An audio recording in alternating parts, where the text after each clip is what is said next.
Cement road. దీనినే మొదటి ghat road అంటారు.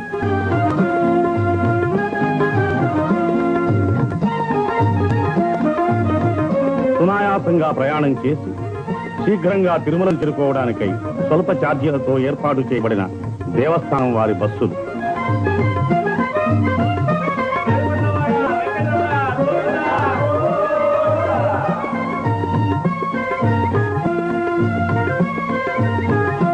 ఇదే మోకాళ్ల పర్వతం, తిరుమల యాత్రలో ఆఖరి పర్వతం.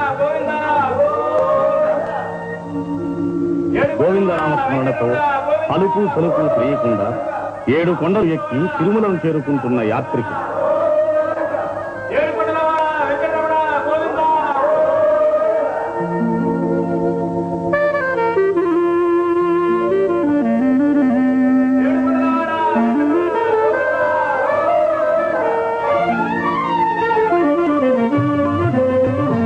బస్సులలోనూ కారులలోనూ తిరుమలను చేరుకుంటున్న భక్తులు.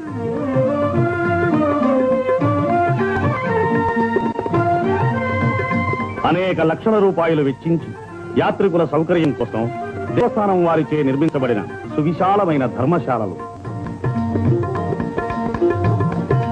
దినదిన ప్రవర్ధమానమవుతున్న యాత్రిక సమూహానికి వసతి సదుపాయాలు సమకూర్చడానికై దేవస్థానం వారు ఎన్నో నూతన నిర్మాణాలు కావిస్తున్నారు.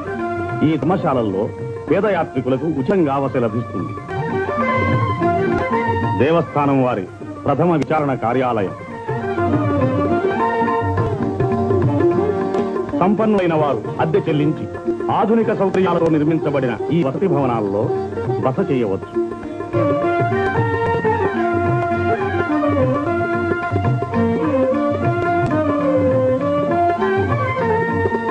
మైసూరు ప్రభుత్వం వాచే నిర్మించబడిన అతిథి భవనం.